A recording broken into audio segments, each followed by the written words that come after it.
आप सबको जय मसीह की, प्रेज द लॉर्ड एंड शलोम। परमेश्वर की हजूरी में आप सबका स्वागत करता हूं। मैं बैठ जाओ, शरीरों में और आत्मा में खुदा के साथ खड़े रहो। इसलिए आंखें बंद करो, अगले 2 मिनट के लिए प्रेयर करो परमेश्वर के सामने कि खुदा मैं जो सुनने जा रहा हूं, आपका पवित्र कलाम, आपका परमेश्वर वचन, उसके लिए आप मुझे बुद्धि समझ दे चुके हो, मेरे मन को खोल चुके हो परमेश्वर, मुझे समझ दे चुके हो परमेश्वर। खुदावंद मैं तेरा चुना हुआ हूं। खुदावंद आज तेरे चरणों में हूं। मैं जानता हूं तेरा पवित्र कलाम बहुत कीमती है, प्रीशियस है। खुदावंद तेरा वचन कहता है कि तूने अपने बड़े नाम से भी ज्यादा महत्व अपने वचन को दिया। कितने महान हो आप परमेश्वर कि आपने अपने बड़े नाम से भी ज्यादा अपने वचन को महत्व दिया। तो हम तो छोटे छोटे इंसान हैं, इसलिए अपना हाथ बढ़ाइए, मेरे मन को खोलिए, मुझे तैयार कीजिए, मुझे बुद्धि दीजिए कि जब मैं आपके पवित्र कलाम को सुनूं, उस पर पूरी रीति से चलूं, क्योंकि वो जीवन है, वो जीवन का आधार है। आज मैं विश्वास करता हूं, प्रार्थना से मांगता हूं कि आज मेरे वचन सुनने में अंधकार की शक्ति कोई रुकावट ना पा पाए और इस वचन को चुरा ना पाए। ये वचन मेरे लिए होगा और पूरी रीति से इसका फल भी मेरा होगा और मैं इस पर पूरा चलूंगा, यीशु मसीह के नाम से। ऐसा आप कर चुके हो। आमेन। जो तूने प्रार्थना की है, बाइबल कहती जब भी तुम प्रार्थना करो, विश्वास करो तुम्हें मिल गया। जब तुम प्रार्थना करते हो, परमेश्वर के सामने रखते हो, तुम एक पॉजिटिव मिनिस्ट्री में आए हो। यहाँ पर लोगों को हम बाइबल के वो वर्सेस, वो बाइबल के वचन हम बिल्कुल राइट करके लोगों को बताते हैं, जिससे लोग कभी नेगेटिव नहीं होते, हमेशा पॉजिटिव रहते हैं। क्योंकि अगर आपका विश्वास हमेशा पॉजिटिव रहेगा, आप परमेश्वर के साथ बिल्कुल राइट विश्वास में रहोगे, तो आप शर्मिंदे नहीं होंगे, आप गिरोगे नहीं, आगे बढ़ोगे। आमीन। ऊंचा बरकत आपकी। कहां पर आए हो तुम? खुदा के चरणों में आए हो। खुदा के चरणों में बाइबल में लिखा, जब तुम उसके चरणों में आते हो, उसके घर में आते हो, बड़े भय के साथ आना। तुम्हारे दिल में होना चाहिए मैं खुदा के पास आया हूं। तुम्हारा दिल ऐसे मन होना चाहिए। आज मैं बाइबल से एक वचन तुम्हें पढ़ाता हूं, मत्ती का, मत्ती 5:20। इस पर हम इस टॉपिक पर कुछ बात करेंगे। आई होप जब तुम इस टॉपिक को पकड़ोगे, तुम नॉर्मल नहीं रहोगे, तुम विश्वास में बढ़ोगे, तुम्हारे जीवन में खुदा मेरा काम करेगा। 5:20 में लिखा, क्योंकि मैं, यीशु मसीह एक बात करता, कि मैं तुमसे कहता हूं, यदि तुम्हारी धार्मिकता शास्त्रियों और फरीसियों की धार्मिकता से बढ़कर ना हो, तो तुम स्वर्ग के राज्य में कभी प्रवेश ना करने पाओगे। हालेलुया। कितने लोगों को यह वचन पढ़ने के बाद, सुनने के बाद उनके दिमाग में बैठा है? यहां बात हो रही है हमारी राइचियसनेस की, हमारी धार्मिकता की, जो हम करते हैं। आप जानते हो धार्मिकता, आपको समझ है, आपको अच्छे से आपकी धार्मिकता क्या होती है? बाइबल में लिखा, आपका भरोसा रखना ये आपकी धार्मिकता है, आपका विश्वास करना आपकी धार्मिकता है, आपकी प्रार्थना करना आपका धार्मिकता है, आप आज्ञाओं को, वचनों को मानते हो, ये आपकी धार्मिकता है। हालेलुया। लेकिन जब आप अपनी धार्मिकता को करते हो, किस मन से करते हो, कैसे दिल से करते हो और किसके लिए करते हो, यह बड़ा विषय है। बाइबल में यीशु मसीह ने चेलों को कहा, तुम्हारी धार्मिकता फरीसियों और शास्त्रियों से बढ़कर होनी चाहिए। तुम्हें अच्छे से पता होना चाहिए आपकी धार्मिकता क्या है, तुम्हारा विश्वास क्या है, तुम्हारा परमेश्वर के साथ रिश्ता क्या है, तुम्हारा अंगीकार क्या है, तुम्हारा रोज परमेश्वर के साथ चलना क्या है, ये सब हमारा धार्मिकता है। बाइबल में लिखा, यीशु मसीह को गुमराह करने के लिए शैतान आया। जब जर्दन से बपतिस्मा लेकर आत्मा से भरा हुआ यीशु आया और 40 दिन जंगल में रहा बिना भोजन, शैतान उसे अपने वचन में गुमराह करने की कोशिश करने लगा, जैसे आदम और हवा को। और बाइबल में लिखा, उसने यीशु को कहा, ये सब देख, जगत के पातशाहियां, राज्य, ये सब मेरे अधिकार में और मेरे पास सौंपा गया है। अगर तू मुझे दंडवत करेगा तो मैं तुम्हें ये सब दे दूंगा। हालेलुया। अब तुम्हें परमेश्वर ज्योति की तरह चमकाना चाहता है। लेकिन तुम कैसे चमकोगे अगर तुम्हें इसकी समझ नहीं है? तो इसके लिए तुम्हें समझना होगा अच्छे तरीके से कि कैसे तुम समझ सकते हो। आज मैं बाइबल में दानियल, हनन्याह, शद्रक, मेशक, अबेदनगो, उनके ओरिजिनल नाम है हनन्याह, मिशाएल, अजर्या। सुनो ध्यान से। आप जानते हो दानियल का नाम नबूकदनेस्सर राजा ने क्या रख दिया था? अपने एक देवता के नाम में बेल्तशस्तर उनके एक देवता का नाम था, उसने दानियल का नाम वो रख दिया, क्योंकि दानियल और उनके लोग गुलाम थे। ये हार चुके थे, नबूकदनेस्सर राजा थे, गुलामी में, बदवाई में थे, अपनी मर्जी पूरी नहीं कर सकते थे। जब कोई इंसान शैतान का गुलाम होता है, जब वो उसके रास्ते पर चलता है तो उसको कुछ समझ नहीं आता क्या करता है। वो घर में क्लेश करता है, झगड़ा करता है, गंदी चीजें करता है, गालियां देता है, लड़ाई झगड़ा करता है, कुछ ना कुछ गलत करता है, शराब पीता है, नशे करता है, गलत चीजें करता है, क्योंकि वो गुलाम है शैतान का। लेकिन याद रखो ये गुलाम थे। लेकिन बाइबल कहती है इनके जीवन में परमेश्वर था, इनके जीवन में परमेश्वर की समझ थी। उस टाइम की बात है। हालेलुया। अगर तुम्हारी जिंदगी में खुदा की समझ है, खुदा क्या है, वो क्या कर सकता है, तुम तब बने रहोगे, प्रैक्टिकल रखोगे, अपनी प्रे में रहोगे, वो भी राइट, ऐसी की तैसी हालातों की कि वो टिक जाए तुम्हारी जिंदगी। हमारे चर्च में जानते, 2 बहनें आती थी बद्दी से, 1.5-2 करोड़ कर्जा था उनके ऊपर। अरे उन्होंने जब परमेश्वर की धार्मिकता को करना शुरू किया, क्योंकि 300 किलोमीटर दूर से 7:30 बजे आगे आके बैठना, ये धार्मिकता है। ये धार्मिकता मन है, ये वो दिल है, वो मन है परमेश्वर के लिए। कैसे हम परमेश्वर की एक संतान पवित्र इस दुनिया में प्रकट हो सकते हैं। हालेलुया। तो इसके लिए समझ चाहिए। यही समझ दानियल के अंदर काम कर रही थी, शद्रक, मेशक, अबेदनगो के अंदर काम कर रही थी। लेकिन मैं तुम्हें एक वर्ड पढ़ाता हूं दानियल की बुक से। तुम्हारे लिए ये वर्ड है ताकि हम इस वर्ड से सीख सकें परमेश्वर की धार्मिकता का जीवन। हालेलुया।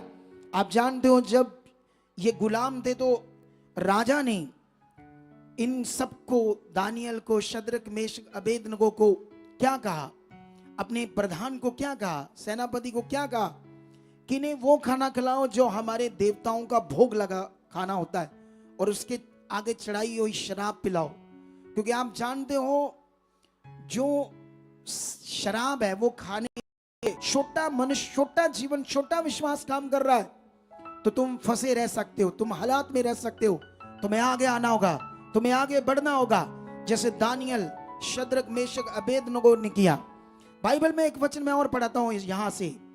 इसने तो बाइबल में कहती जब दाल रोटी खाकर राजा के सामने, उस प्रधान के सामने आए, तो जो उनके हिसाब से जो बढ़िया खाना था उनसे ज्यादा मुंह चमकीले और चिकने थे इन लोगों के। हालेलुया। क्योंकि इनकी धार्मिकता स्ट्रांग थी, इनका विश्वास, रिश्ता स्ट्रांग था। अगर आज हमारा रिश्ता स्ट्रांग है, तुम दबे नहीं रह सकते। वो बहनें कर्ज से बाहर आई 1.5-2 करोड़ के, उसके बाद 1 करोड़ से महंगा घर उन्होंने बनाया। आज अच्छे से जी रहे, अच्छा खाना खा रहे, पहन रहे, लेकिन ये हुआ उनकी राइट धार्मिकता से। हालेलुया। कई बार हम यीशु मसीह में लेकिन नॉर्मल है। कई बार मैं लोगों को मिलता हूं, मैं बॉर्न क्रिश्चियन लोगों को जब मिला, तुम्हें एक वचन पढ़ाता हूं और दानियल की बुक से, ताकि तुम्हें इन वचनों की समझ आए। सुनो यहां पर क्या होता है। यह वचन तब होता है जब राजा अपने पूरे देश में, पूरे प्रांत में एक सोने की मूर्ति खड़ा करता है और पूरे देश को, यहूदियों को, याजकों को, जो रह चुके थे, अब तो गुलाम है, उस राजा के याजक, पास्टर जैसे मैं हूं, वो भी है, सबको हुक्म देता है कि मेरी बनाई हुई सोने की मूर्ति के आगे दंडवत करो, माथा टेको। पूरा प्रांत, पूरे देश, जितने मेरे कब्जे में, जो नहीं टेकेगा उसको जलते हुए भट्टे में डाल दिया जाएगा। लेकिन सारा देश क्या, याजक क्या, पास्टर क्या, मौत से डरते हुए, जो कमजोर याजक थे, जिनकी धार्मिकता कमजोर थी, सब झुक गए, सब यहूदी झुक गए। लेकिन ये 3 बंदे, मैं पढ़ता हूं यहां से थोड़ा वचन आपके लिए, राजा के सामने पेश किए जाते, चुगली मारी जाती इनकी कि ये तेरे हुक्म की परवाह नहीं करते। 3:16 में लिखा, शद्रक, मेशक और अबेदनगो ने राजा से कहा, हे नबूकदनेस्सर, इस विषय में तुझे उत्तर देने का हमें कुछ प्रयोजन नहीं जान पड़ता। हमारा परमेश्वर जिसकी हम उपासना मतलब धार्मिकता करते हैं, वह हमको उस धकते हुए भट्टे की आग से बचाने की शक्ति रखता है। वरन हे राजा, वह हमें तेरे हाथ से भी छुड़ा सकता है, परंतु यदि नहीं। वाह, ये वचन उनका मुझे सबसे पावरफुल लगा। ध्यान से देखो, इन बिलीवर्स का, ये याजक नहीं है, ये बिलीवर्स है। याजक झुक गए मौत से डरते, लेकिन ये इतना स्ट्रॉन्ग खुदा को जान चुके थे। अगर आज तुम खुदा को जान रहे हो, समझ रहे हो, बाइबल में लिखा उसकी पहचान में बढ़ना है। ऐसा नहीं, हाँ यीशु, ओ यीशु, हाँ जी, ओ जड़ा क्रूस ते चढ़िया काद लई, मेरे पापा लई, हाँ जी, पाप लई, हाँ, सिंपल सिंपल पाप के लिए सिंपल समझ उसके बारे में। अगर सिंपल समझ है तो आपकी जिंदगी भी सिंपल है। अगर आपको उसके बारे में, उसकी पहचान के बारे में खास समझ है, आपका खास रिश्ता है, तो तुम ऊंचे होंगे। कभी दबे नहीं रह सकते तुम, कभी नीचे नहीं रह सकते तुम। ये कलाम कहता है, ये वर्ड कहता है। ये अच्छी तरह से जानते थे वो कौन है, खुदा कौन है। आज छोटे छोटे हालातों में लोग मन खराब करते हैं। उन्होंने कहा, परंतु यदि नहीं हो अगर आज परमेश्वर की इच्छा नहीं हमें बचाने की, मान लो राजे को ऐसे कहा उन्होंने, अगर आज परमेश्वर की इच्छा नहीं है हमें बचाने की, तो जानते हो उसने कहा, राजा तब भी तेरी इस मूर्ति के आगे हम झुकेंगे नहीं। हमें खुदा में मौत मंजूर है, हम रेडी हैं। लेकिन आज लोग छोटी छोटी बात से क्या करते हैं, छोटी छोटी बात से मन खराब करते, छोटी छोटी बात में मन खराब कर लेते। कौन सा ये रिश्ता है, कौन सा भरोसा है, कौन सी ये धार्मिकता है। हालेलुया। कितने लोगों को आज बात समझ आ रही है? आप जानते हो राजा को एक स्वप्न आता है, नबूकदनेस्सर को। पूरी दुनिया में वो ढूंढता है, पूरी दुनिया के तंत्री, शास्त्री, भावी करने वाले, ओझे, जादू टूना करने वाले, सबको बुलाता है, पंडितों को बुलाता है और कहता है कि मेरे स्वप्न का अर्थ बताओ। वो कहते हैं, राजा तू चिरंजीवी, तू महान है उसको, क्योंकि राजा के सामने जाना आम बात नहीं है। तू अपना स्वप्न बता, हम तुझे फल बताएंगे, अर्थ बताएंगे। वो कहता है, नो, ऐसा नहीं। अगर मैंने तुम्हें अपना स्वप्न बता दिया तो तुम झूठ मूठ की बातें बताकर मुझे गोलमोल कर दोगे। मैं तब तुम्हें जानूंगा तुम्हारे में दम है, तुम्हारे में कुछ पावर है, शक्ति है, जादू है, कुछ भी, तुम ज्ञानवान हो, तुम्हारी पहुंच है। अगर बिना मेरा सपना बताए तुम मुझे उसका अर्थ बताओ, स्वप्न भी तुम बताओ, अर्थ भी तुम बताओ। अगर तुमने ऐसा नहीं किया तो मैंने आज्ञा दे दी है कि जितने भी पूरे देशों में पंडित, ओझे, भावी करने वाले, ऐसे जितने भी लोग हैं, सबको कत्ल कर दो, खत्म कर दो। कितनों को बात समझ आ रही है? और आपको पता होना चाहिए, उससे पहले ये तीनों चारों ये राजा का काम करते थे, राजा की एक जॉब पर थे, और ये भी उन्हीं काम में थे, ज्ञान की चीजों में, मैनेजमेंट की चीजों में। इनको भी मारने की आज्ञा हो जाती है। तब दानियल को समझ आती है और वो शद्रक, मेशक, अबेदनगो को बुलाता है। सुनो ध्यान से, एक वचन पढ़ता हूं मैं आपके लिए, 2:17 क्या लिखा है। तब दानियल ने अपने घर जाकर अपने संगी हनन्याह, मिशाएल और एजरिया को ये हाल बताकर कहा, अब सोचने वाली बात है, दानियल ने इनके वो नाम नहीं यूज किए जो राजा ने उनके अपने देवताओं के नाम से रखा था।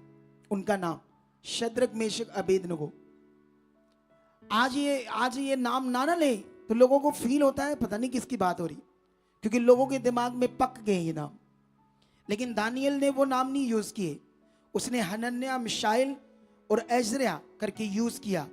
और जानते हैं उनको सारा हाल बताया। 17 में लिखा, 18 में लिखा, इस भेद के विषय में स्वर्ग के परमेश्वर की दया के लिए कहकर प्रार्थना करो कि बेबीलोन के और सब पंडितों के संग दानियल और उसके संगी भी नष्ट किए ना जाएं। तब वह भेद दानियल को रात के समय दर्शन के द्वारा प्रकट किया जाता है। तब दानियल ने स्वर्ग के परमेश्वर का यह कहकर धन्यवाद किया। थोड़ा सा ये पढ़ते क्या धन्यवाद किया है। परमेश्वर का नाम युगा न युगा धन्य हो, क्योंकि बुद्धि और पराक्रम उसी के हैं। समयों और ऋतुओं को वही बदलता है। राजाओं का अस्त और उदय भी वही खुदा है। बुद्धिमानों को बुद्धि और समझों वालों को समझ भी वही देता है। वही गूढ़ और गुप्त बातों को प्रकट करता है। वह जानता है कि अंधेरे में क्या है और उसके संग सदा प्रकाश बना रहता है। हे मेरे पूर्वजों के परमेश्वर, मैं तेरा धन्यवाद और तेरी स्तुति करता हूं, क्योंकि तूने मुझे बुद्धि और शक्ति दी है। और जिस भेद का खुलना हम लोगों ने तुझसे मांगा था, उसे तूने मुझ पर प्रकट किया है। तूने हमको राजा की बात बताई है। हालेलुया। जानते वो लोग क्या कहने लगे राजा को? पंडित, जादू टूना, भावी करने वाले, तंत्री, ज्ञानी, महाज्ञानी। कहते हैं इस दुनिया में जो बात राजा कर रहा है ये बड़ी अनोखी है, क्योंकि पृथ्वी में आज तक ऐसी बात किसी ने नहीं की। और ऐसा नहीं हो सकता कि कोई मनुष्य तेरी ऐसी बात का आंसर दे सके। हालेलुया। कितनों को बात समझ आ रही है? कहते हैं देवताओं को छोड़ जो दूसरी दुनिया में रहते हैं, वो तुम्हारी बात बता सकते हैं। उन्होंने ऐसा आंसर दिया, लेकिन मनुष्य नहीं। लेकिन फिर उन्हीं मनुष्यों के बीच में इन मनुष्यों ने राजा का ना तो स्वप्न उससे पूछा, स्वप्न भी बताया और दानियल ने उसका अर्थ भी बताया। और जब ऐसा वो करता है, जानते क्या होता है? ऐसा जब करता है वो, तो ये बात थोड़ी सी पढ़ते हैं। इतना सुनकर राजा ने मुंह के बल गिरकर दानियल को दंडवत किया और आज्ञा दी कि उसको भेंट चढ़ाओ और उसके सामने सुगंध वस्तु जलाओ। फिर राजा ने दानियल से कहा, सच तो यह है कि तुम लोगों का परमेश्वर सब ईश्वरों का ईश्वर और राजाओं का राजा और भेदों का खोलने वाला है, इसीलिए तू ये भेद प्रकट कर पाया है। हालेलुया। कितने लोगों को ये बात समझ आ रही है आज? और कितने लोग चाहते हैं खुदा के साथ अपनी धार्मिकता को स्ट्रॉन्ग करना? कैसे चलना चाहते हैं खुदा के साथ? क्या तुम ऐसा जीवन जीना चाहते हो, ऐसा जैसा इनका था, ऐसी जिंदगी खुदा के पास है? क्योंकि तुमने इस दुनिया में वो पाया है जो दुनिया ने नहीं पाया है। वो है जीवित परमेश्वर, वो है जीवित परमेश्वर की सच्चाई। ये घमंड करने का विषय है, ये प्राउड करने का विषय है, ये विषय है खुशी से, आनंद से भरने का कि मैंने सत्य को जाना है। और बाइबल में लिखा, तुम सत्य को जानेंगे और सत्य तुम्हें क्या करेगी? आजाद करेगी। तुम कैसे दबे रह सकते हो कर्जों में, शैतान की जुक्ति में? कैसे तुम दबे रह सकते हो जब तुम खुदा के साथ हो? हर बार हमारे पास लोग आते, नहीं, बीमारियों में, दुखों में, वो दबे हुए लोग हैं, परेशान लोग। उनको परमेश्वर के बारे में पता नहीं, उसकी ताकत के बारे में पता नहीं। उन्होंने इधर उधर ढूंढ डांड, घूम घाम सब कर लिया, सब ओढ़ पोड़ कर लिए, ठोकरें खा ली, लेकिन कुछ छुटकारा नहीं। फिर जब वो बनते इधर आकर, तुम गवाहियां सुनते और छुटकारा पाते। नए लोग जब भी आएंगे तुम्हें बनना पड़ेगा कुछ टाइम। अगर तुम पावर को देखना चाहते हो, अगर तुम सामर्थ्य को देखना चाहते हो, अगर तुम जिंदगी का असल जिंदगी होती क्या है ये जीना चाहते हो, तो तुम्हें समझना पड़ेगा ज्ञान को। हालेलुया। आप जानते हो यीशु मसीह ने बपतिस्मा लिया, क्या उसको बपतिस्मे की जरूरत थी? यीशु मसीह प्रेयर करता था बहुत ज्यादा, क्या यीशु मसीह को प्रार्थना करने की जरूरत थी? बोलो बोलो। नो। क्योंकि परमेश्वर को क्या जरूरत है? उसने कौन सी प्रेयर करनी है, किसके लिए करनी है? सुनो ध्यान से। जब यीशु यूहन्ना के पास आता है और यूहन्ना कहता है, हे प्रभु मुझे तो तुमसे बपतिस्मा लेने की जरूरत है, लेकिन यीशु कहता है नहीं, हमें इसी तरह से सब धार्मिकता को पूरा करना अवश्य है। हालेलुया। तुम्हें यह समझ आए कि खुदा जब मनुष्य बनकर पृथ्वी पर आता है, जब पुत्र के रूप में, पुत्र के करैक्टर में आता है, हालेलुया, जब पुत्र के करैक्टर में वो आता है, तो बाइबल ये कहती है कि वो भी धार्मिकता के नियम को मानता है। वो पावर है, उसमें सामर्थ है। बाइबल कहती क्यों यूहन्ना को उसके ऊपर कबूतर की न्यायी आत्मा उतरता दिखा, ताकि लोगों को समझ आए कि यीशु को भी आत्मा की जरूरत है, जबकि वो खुद आत्मा से जन्मा है, खुद वो पवित्र है, लेकिन वो तुम्हें धार्मिकता की वैल्यू बता रहा है। परमेश्वर का वचन, परमेश्वर की धार्मिकता की ताकत क्या है, वैल्यू क्या है। हमारे लिए परमेश्वर के वचनों को तोड़ना, आगे पीछे होना, ये आम बात है। हम तो आम करते हैं। हमने यहां पर देखा कुछ लोगों को परमेश्वर ने चुना, किसी को वर्षिप में चुना, किसी को कुछ में चुना, सेवा के लिए चुना। आज वो नहीं है, क्योंकि उन्होंने परमेश्वर को ठोकर मारी, उसकी सच्चाई को, उसके काम को, उसके वचन को तुच्छ जाना और गंदे काम किए, व्यभिचार में गए, गलत चीजों में गए। पकड़ ठीक नहीं थी, सीखने में ध्यान नहीं था, सिखाने में कोई कमी नहीं थी। हालेलुया। जब यीशु मसीह उस समय लोगों को सिखा रहा था, तो उनमें भी ठोकर खा रहे थे, उनमें भी कुछ लोग अपनी मर्जी से पीछे जा रहे थे और हालातों में जा रहे थे और मर रहे थे। यीशु था वहां, मैं तो इंसान हूं, मैं तो उसका एक चेला हूं, मैं तो उसका बनाया हुआ एक उसका बच्चा हूं, उसने मुझे जीवन दिया है, लेकिन खुदा खुद, हालेलुया। लेकिन मैं विश्वास करता हूं इस मिनिस्ट्री में 100% से 5% लोग शैतान के काबू में आएंगे, 95% लोगों को हम बचाएंगे। ऐसी प्रार्थनाओं में हम बढ़ चुके हैं। 95% लोगों की रूह बचेगी, 95% लोग विश्वास में बढ़ते जाएंगे, धार्मिकता में बढ़ते जाएंगे। हालेलुया। सोच कर देखो इस वचन को। जब यीशु प्रार्थना में जाता है, वो हमारे लिए एक नमूना बन रहा है कि तुम्हारे लिए प्रार्थना का विषय क्या है, प्रेयर क्या है, तुम्हें क्यों प्रेयर में रहना है। हालेलुया। मैंने पहले ही तुम्हें ये सारी बातें बता दी थी, ये सब बातें हमारी धार्मिकता है और तुम्हें अपनी धार्मिकता में कैसे स्ट्रांग बनना है। हालेलुया। बाइबल ये कहती है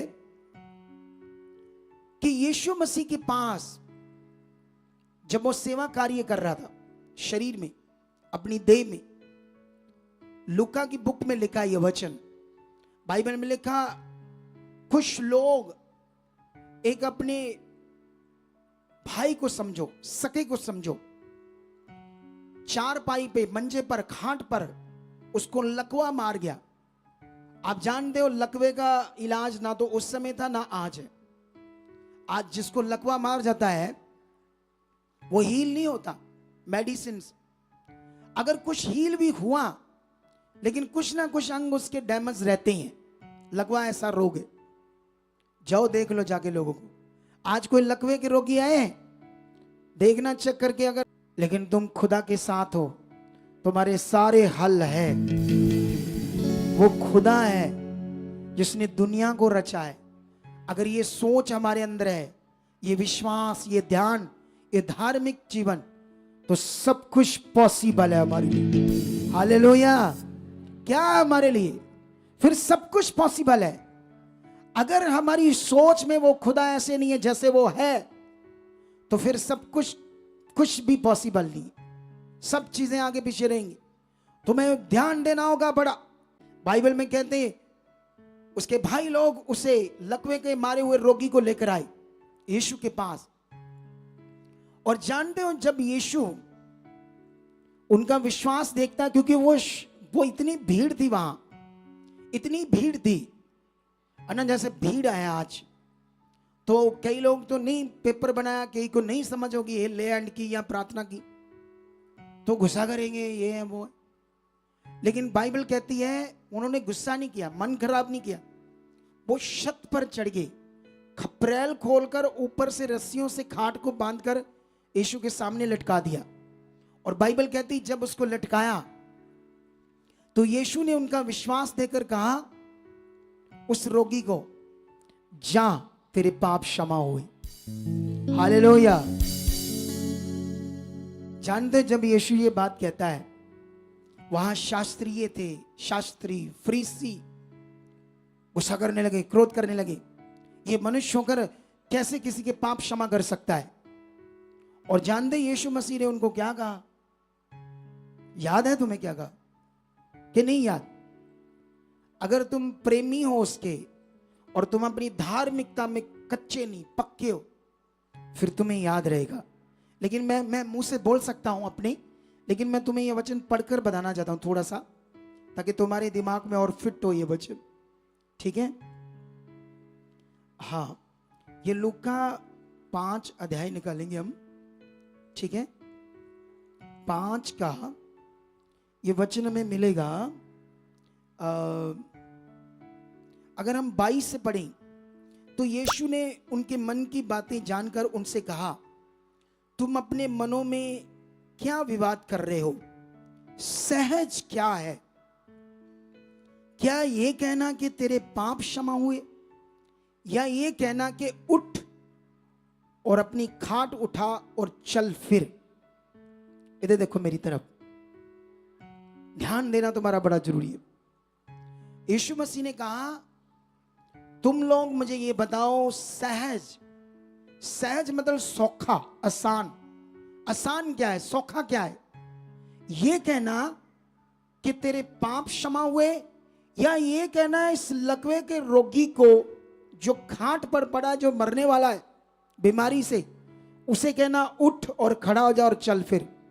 दोनों से बताओ मुझे आसान क्या है? तो अब उनकी मर गई नानी, उनको समझ आएगी जो यीशु ने कहा, क्योंकि किसी को मर रहे इंसान को यह कहना उठ और खड़ा हो, कौन कर सकता है? ये वही कर सकता है जिसके पास दुनिया को बनाने का और पाप क्षमा करने का अधिकार है। हालेलुया। ये अधिकार हम यीशु के नाम से यूज तो कर सकते हैं, लेकिन आदर जलाल महिमा किसको देना है? खुदा को। बड़े नबी आए, बड़े बड़े सेवक खड़े हुए, क्योंकि उन्होंने अपना जीवन सरेंडर कर दिया खुदा को, अपना जीवन दे दिया खुदा को, संसार छोड़ दिया, अभिलाषाओं से बाहर आ गई। उनका मकसद एक ही बन गया, खुदा तेरी इच्छा, तेरे लिए जीना, तेरे लिए। अगर तुम बलीवर हो, तुम्हारे अंदर भी इच्छा है, तुम बड़ी जिंदगी को देखोगे। तेरे लिए जीना ये धार्मिक जीवन है, खुदा की इच्छा पूरी करना ये धार्मिक जीवन है। कितनों को बात समझ आ रही है?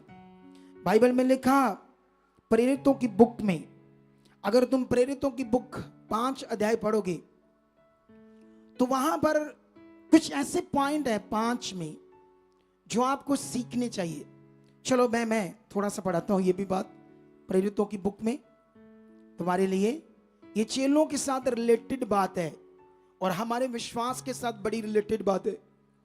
बाइबल में लिखा 5:14 में, विश्वास करने वालों में बहुत से पुरुष और स्त्रियां प्रभु की कलीसिया में बड़ी संख्या में मिलते रहे, यहां तक कि लोग बीमारों को सड़कों पर ला लाकर खाटों पर खटोलों पर लिटा देते थे कि जब पतरस आए तो उसकी छाया ही उनमें से किसी पर पड़ जाए तो वो चंगा हो जाए।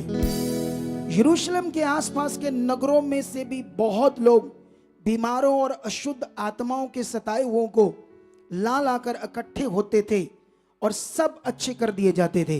हालेलुया, आमीन। ऊंचा बोलो और ऊंचा। यहां पर लोगों ने विश्वास किया कि पतरस की शाया परछाई से ऐसे लिटाते थे रस्तों में सड़कों में, कि जब इधर से निकले। ये जो वचन है ये क्यों लिखा गया? ऐसा कोई नियम नहीं है हमारे लिए कि मैं जब निकलूंगा तो तुम्हारे परछाई से तुम ये विश्वास करो मेरे परछाई से। लेकिन मैं तुम्हें बता रहा हूं उनका विश्वास, बड़ा विश्वास। बाइबल में उनका विश्वास बताया गया कि वो पतरस की परछाई पर भी पड़ने से विश्वास करते थे कि हमारे लोग क्या हो जाएंगे। ये उनका विश्वास था। और लिखा सब बीमार क्या हो रहे थे? चंगे हो रहे। क्या आज आपके पास ऐसा विश्वास है? क्या आज आपके पास परमेश्वर पर वो भरोसा करने वाला मन है? सुनो, इधर देखो, ये एक पॉजिटिव मिनिस्ट्री है जिसमें हम लोगों को राइट ज्ञान देते हैं, रीतियों से बाहर निकालते हैं। आप जानते हो, मैं तुम्हें एक वचन पढ़ाता हूं, तुम हैरान हो जाओगे। सुनो, जल्दी से पढ़ाता हूं तुम्हें, टाइम शॉर्ट है मेरे पास, लेकिन मत्ती में पढ़कर तुम्हें बताऊंगा ये वचन। जल्दी जल्दी ये वचन मुझे मिलेगा मत्ती 5:43। ठीक है, इसको जब मैं पढ़ता हूं तो ऐसे लिखा, तुम सुन चुके हो, कहा गया था कि अपने पड़ोसी से प्रेम रखना और अपने बैरियों से बैर। पुराना नियम पढ़ोगे, मूसा की व्यवस्था, तो वहां पर तुम्हें यह वचन मिल जाएगा जो यीशु मसीह ने कोट किया। कितने लोगों को बात समझ आ रही है? यहां यह वचन किसने कोट किया? खुद यीशु ने कोट किया। पुराने नियम जो मूसा की व्यवस्था में लिखा है, वहां पर लिखा था व्यवस्था का एक नियम कि अपने पड़ोसियों से प्रेम रखना और बैरियों से क्या रखना? बैर। ये पुराने नियम में था वचन, और ऐसा वो लोग मानते थे, ऐसा उनको मानना था। लेकिन यीशु नए नियम का प्रभु आता है, उस वचन को कोट करता है और कोट करके कहता है, परंतु मैं तुमसे ये कहता हूं कि अपने बैरियों से भी प्रेम रखो और अपने सताने वालों के लिए भी प्रार्थना करो, जिससे तुम अपने स्वर्गीय पिता की संतान ठहरोगे, क्योंकि वह भले और बुरे दोनों पर अपना सूर्य उदय करता है और धर्मी और अधर्मी दोनों पर अपना मेघ बरसाता है। क्योंकि यदि तुम अपने प्रेम रखने वालों ही से प्रेम रखो तो तुम्हारे लिए क्या फल होगा? क्या महसूल लेने वाले भी ऐसा नहीं करते? यदि तुम केवल अपने भाइयों ही को नमस्कार करो तो कौन सा बड़ा काम करते हो? क्या अन्य जाति भी ऐसा नहीं करते? इसलिए चाहिए कि तुम सिद्ध बनो जैसा तुम्हारा पिता सिद्ध है। हालेलुया। ये वचन मैं तुम्हें क्यों पढ़ा रहा हूं? ताकि तुम्हें यह समझ आए कि हम एक पॉजिटिव मिनिस्ट्री का प्रचार करते हैं, जिससे हम बाइबल के रेवलेशंस को सही तुम्हें एक्सप्लेन करते हैं, बताते हैं, ताकि तुम्हें समझ आए सही विश्वास क्या है। हालेलुया। कितने लोगों को बात समझ आ रही है आज? अगर तुम उस खुदा की बड़ी पावर को देखना चाहते हो, अगर उसकी सामर्थ्य को अपनी जिंदगियों में देखना चाहते हो, अगर तुम आत्मा से भरी हुई जिंदगी को देखना चाहते हो, तो आज के वचन को फोकस करना, ध्यान देना कि मेरी धार्मिकता शास्त्रियों और फरीसियों से बढ़कर होनी चाहिए। अगर तुमसे कोई बैर करे उनके लिए प्रेयर करो, अपने दुश्मनों से भी अच्छा मन रखना। ऐसा करने से तुम में आत्मा ज्यादा काम करेगा। ऐसा काम करने से परमेश्वर का वास तुम्हारे जीवन में होगा, तुम्हारी बुद्धि खुलेगी, तुम समझ में बढ़ते जाओगे, खुदा की दृष्टि तुम पर बनी रहेगी और तुम ऊंचे किए जाओगे। तुम्हें अपने आप को बदलना होगा, तुम्हें आत्मा में आना होगा। शरीर शरीर है, आत्मा आत्मा है, बाइबल में यह लिखा है। तुम्हें अपना फोकस बनाना होगा, तुम्हें अपना प्रैक्टिकल करना होगा। आज से प्रैक्टिकल। जैसे उस बच्चे ने जब ब्लेड लगा उंगली पर, तो उसने खुद परमेश्वर के पास गया, प्रभु परमेश्वर ये लहू बंद कर दो, और वो बंद हो गया, और मांस भी ऊपर से बंद हो गया, क्योंकि वो बच्चा परमेश्वर के पास गया। तुम बड़े हो और तुम्हें जो तुम सीखते हो, अगर तुम्हारी जिंदगी में पूरा नहीं हो रहा, अगर तुम्हारा प्रार्थना करने का मन नहीं है, तुम अच्छे से प्रभु के साथ नहीं चलते, तुम वचन पूरा नहीं करते, तुम अच्छे से विश्वास से काम नहीं चलते, संगति में आने का मन नहीं है, तुम्हें प्रार्थना में बाइबल पढ़ने में बासियां आती है, तुम्हें नींद आती है, इसके लिए प्रैक्टिकल करो। यीशु नाम से ये दूर हो चुका है, यीशु नाम से ये दूर हो चुका है, ये मेरे लिए नहीं है। जब तुम रोज रोज कन्फेस करोगे, अंगीकार करोगे, प्रैक्टिकल करोगे, तुम बदलना शुरू हो जाओगे, तुम्हें वचन समझ आएंगे, तुम्हारा मन खुलने लगेगा, तुम्हारी मन की आंखें खुलने लगेगी। बाइबल में ऐसे लिखा, प्रेरित पौल अफिसियों के लोगों को कहता है, मैं तुम्हारे लिए ये धन्यवाद करता हूं सर्वशक्तिमान परमेश्वर का, खुदा का, और प्रार्थना करता हूं कि वह तुम्हें, अब तुम्हारे लिए परमेश्वर तुम्हें ये दान दे कि वह तुम्हें अपने आत्मा से ज्ञान और प्रकाश का आत्मा दे, ज्ञान और प्रकाश का आत्मा, और जिससे तुम्हारी मन की आंखें खुल जाए। सुनो, बाइबल में लिखा ज्ञान और प्रकाश, दो चीजों से तुम्हारी मन की आंखें खुलेगी। ये तुम्हें मैं क्या दे रहा हूं, ये ज्ञान का प्रकाश, प्रकाश को बोलते रेवलेशंस, बाइबल की वो बातें, भेद की बातें जो बताना, जिससे तुम्हारा मन खुलता जाए, उससे तुम्हारा मन खुलता है, तुम्हारी मन की आंखें खुलती है। और जानते हो, जब मन की आंखें खुलती है ना, हम लोगों को देखकर चेक कर लेंगे इनके अंदर क्या विचार चल रहे हैं, अब ये कैसे हैं। कई बार मैं खड़ा होता हूं और लोगों के बारे में मुझे पता चल जाता है, इनके विचार क्या है, ये नशा करते हैं, ये व्यभिचारी, ये ऐसे हैं वैसे हैं, गलत है, इनको ये जरूरत है। मैं जब टीम को बताता हूं इनको ऐसे बताओ, ये खुद हैरान हो जाते हैं, कहते हैं ऐसे ही था जैसे आपने बताया था। हालेलुया। ये उसके आत्मा से हो गया, ये उसके ज्ञान से हो गया, उसके प्रकाश से हो गया, और ये तुम्हारे सब के लिए है। हालेलुया। क्या आज से अपनी धार्मिकता को, जैसे दानियल, शद्रक, मेशक, अबेदनगो जिया, मौत का डर नहीं, हालात का डर नहीं, वचन पूरा करना है, भरोसा रखना है। जो खुदा ने कहा है, तुम्हारे सामने हजारों लोग हो, कभी यीशु का, प्रभु का इनकार नहीं करना। तुम्हारे सामने कुछ भी सिचुएशन हो, उसकी महिमा करना, वो जिंदा खुदा मेरे साथ है, और तुम ऊंचे किए जाओगे, तुम ब्लेस हो जाओगे, तुम्हारे हालात जाएंगे। बाइबल कहती तुम्हारा जो विश्वास है, कब समझ आती है कि तुम्हारा विश्वास है? जब हालात है, हालात में पता चलता है विश्वास का। जब हालात ही नहीं है तो विश्वास का कैसे पता चलेगा? तुम्हारा भरोसे का कैसा पता चलेगा? शद्रक, मेशक, अबेदनगो के सामने अब मौत का हालात था, तब उन्होंने अपना विश्वास दिखाया। जब तुम्हारे सामने हालात, अपने विश्वास को दिखाओ, मैं यहोवा का हूं, मैं प्रभु का हूं, मैं यीशु का हूं, मैं जिंदा खुदा का हूं, उसने मुझे चुना है, वो मेरे साथ है। ये हालात क्या है? ऐसा अंगीकार, ऐसा दिल, ऐसा मन। कितनों को समझ आ रही है बात? हालेलुया। एक बात याद रखो, तुम जब खुदा के घर आते हो तो कभी यहां इज्जत मत ढूंढना कि मुझे इज्जत दो, मुझे अच्छे से बैठाओ। चाहे तुम कोई ऑफिसर हो, जहां जगह मिलती खुदा के घर में बैठ जाओ, तुम ज्यादा ऊंचे किए जाओगे। अगर तुम यहां संगति लेने आए तो संगति लो, पूरा ध्यान दो, उसकी इज्जत करो, खुदा की। कुछ लोग कभी अंदर, कभी बाहर, कभी इधर, कभी उधर। तुम भय मानो खुदा का, उसके सामने बैठो, जिसके पास आए हो, जिस काम के लिए आए हो। तुम संगति सुनने आए हो, परमेश्वर को आदर करने आए हो, वर्ड सुनने आए हो, तो उसको ढूंढो, उसको पकड़ो, जो चीज तुम्हें मिल रही है। हालेलुया। फिर तुम ज्यादा ऊंचे किए जाओगे, तुम ज्यादा आगे जाओगे, तुम ज्यादा ऊपर किए जाओगे। आई होप, मैं विश्वास करता हूं ये वचन तुम्हारी जिंदगी को छू चुका है।